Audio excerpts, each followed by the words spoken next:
Hello Ian, hello Pam, this is Jeff the garage guy again. I got your email and I'm doing my best here to make sure that I've made all the changes that you guys want. Before I take the proposal any further, I just want to go over a few things, make sure we're on the same page, and then I can move forward and price these things out or make any other changes that you want me to. So basically what we have here is a front view of the garage, and you'll be able to print this out once again, make notes on it. There'll be a few pages you may want to skip on your printer because it's got some other details in here I wanted to show you here on the video. First thing we'll talk about is the left wall. What I've done, if we look at a top view, I went 18 inches from the landing. I made the cabinets 19 inches deep. So you have 3 cabinets at 36 inches wide by 19 inches deep by about 8 foot tall. Let's go back up here. You asked about how many shelves came in each cabinet. You have what's actually the bottom of the cabinet here, and then you have 1, 2, 3, 4 adjustable shelves is what I provide standard in these cabinets. So inside the cabinet you have 5 flat surfaces, 6 if you count the top of the cabinet, but 4 adjustable shelves, just to be clear on that. And you would get 4 adjustable shelves in each of these other tall cabinets, and 4, even though these are shorter, you get 4 adjustable shelves in these as well, because the items will be smaller. I think you'll be able to use the extra shelves in there. Let's move over to the center wall. I guess the first thing I'll talk about is the garbage can. I believe I have that solved here. I think we have our clearance to go in. It might take me being out there to take another site measurement to make sure. But basically what we have is a 30-inch wide cabinet, 12 inches deep on the very left. So it's 30 inches wide, 12 inches deep, 8 feet tall. And then we have a 36-inch wide cabinet, 23 inches deep, 8 feet tall.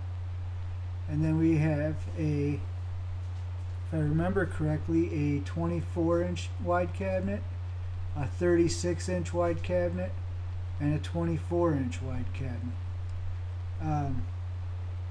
So if you add up 24 plus 36 plus 24 plus 36 plus 30, you'll get that total width, and you can measure across here and come out 12 inches, and you'll be able to see whether or not the can's going to fit through there. That would be 12 inches from the drywall, not the concrete step. Attaching a vise to this top won't be a problem. I don't know exactly how I'll do it yet, but I'm real sure I'll do it, no problem. We have to, this is one of those things I kind of figure out on the job as I go. You know, I know there's lips around the top of the benches. I might have to fill that in with a piece of particle board so it's solid all the way down to the top surface of the toolbox. The countertop I make it's a laminate top similar to what you already have, except custom built to fit properly. And I'll make it so it meshes in real nice with the funny shape on top of the toolboxes.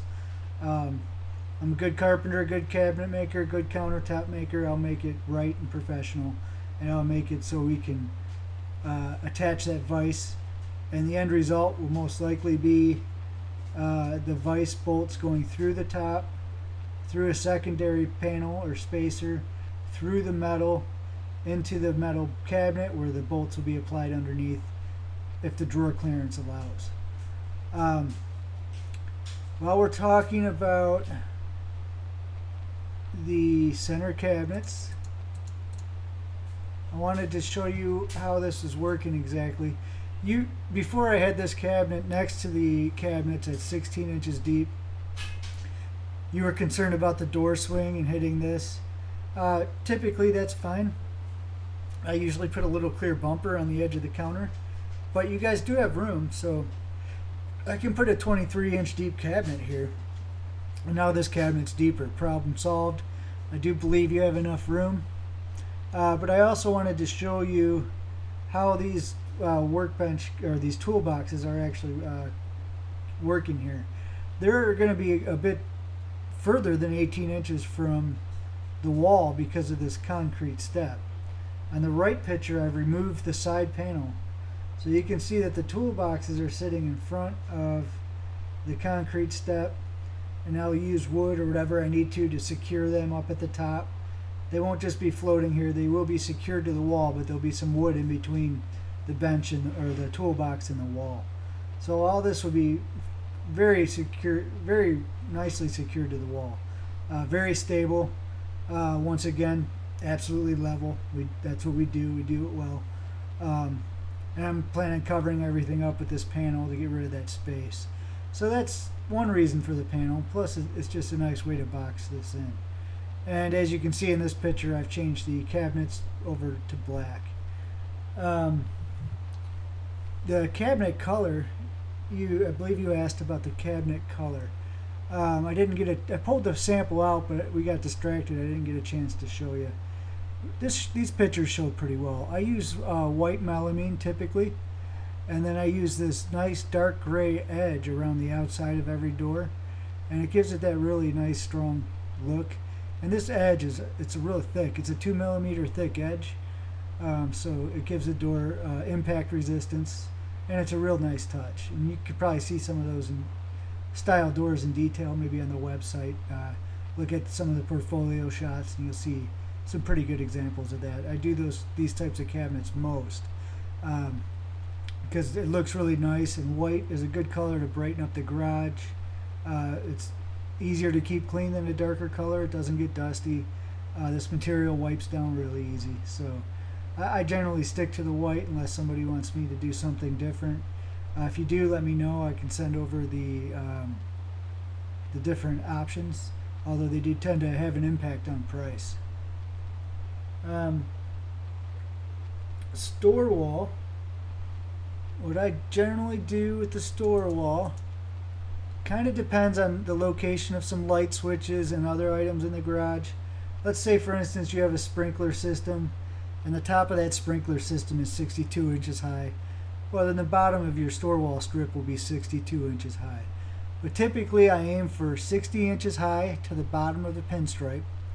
It's 12 inches tall, so the top of it generally ends up at 72 inches high. I do have a concern about this new design I want to share with you guys. The old design had the cabinets kind of crunched up in here, and there's a reason why I did that. I try to design a garage so you can park, so I'm not taking away from the opportunity of parking in a garage like it was meant to be parked in. So if we put these cabinets here at 19 inches deep, there's two things we're going to have to measure and make sure of. One is the garage rail for the garage door. I just want to make sure it doesn't hit this cabinet because it does come in here. I'm just not sure what the dimension is of that rail, so we want to look at that. And the other thing is, if you were to pull in two cars as intended into this garage, you would never be able to get out of the driver's side door of this car. So it's just something to consider. When the cabinets were up here, tucked in here, with the doors on it and everything, you were able to easily swing this door open. Now, the way it is now, pretty much two cabinets are in the way of properly being able to open this door. I know it doesn't necessarily matter for you guys. You're parking in the middle of that space, but if you ever want to change it up, that could really impact your options. Another question I have is, I noticed on your drawing you wrote down that you may not want doors on these back cabinets, but in the email, on the right side rear cabinets, but in the email it didn't say specifically that you wanted to take those doors off. So I'll just need to know if you want those off or on. I recommend we keep them on. I know they'll be awkward to get into, but the garage will look a lot neater if the doors are there. And if I put a certain type of hinge on there, the door will swing open 165 degrees. We could put those hinges on the left side of each door, and you'll be able to get into those cabinets a lot easier that way. But just let me know what you want to do about the doors, and I'll take that into account as well. Also, we're looking at $250 for the grinding of the floor. I don't know if the guy doesn't know if it's going to take him 2 hours or 8 hours, but for him to come out with his machine that day, he'll start grinding away. He said he would do it for $250. I think that's a pretty good price, so I'll account for that when I do my pricing out of this garage. So I look forward to your feedback. Thanks, guys. Talk to you soon.